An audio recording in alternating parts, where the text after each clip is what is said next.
On June 2, 2003, 18-year-old Kimberly Wetherell was admitted to HIMA Hospital for labor induction. At 8:15 a.m., the fetal monitor flatlined. The baby's heart rate was dangerously low, a cord prolapse. Kimberly signed the C-section consent immediately, expecting to be rushed into surgery within minutes. But minutes turned into hours. Kimberly waited in the labor room for over 100 minutes. Her physician, Dr. Serrano, didn't call for an emergency.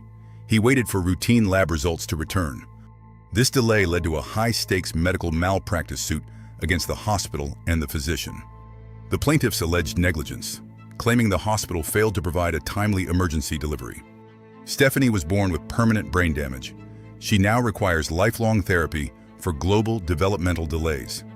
The plaintiff had to prove the hospital breached the standard of care for an emergency C-section. Plaintiff's expert, Dr. Weisberg, testified the delay was excessive and directly caused the child's anoxia.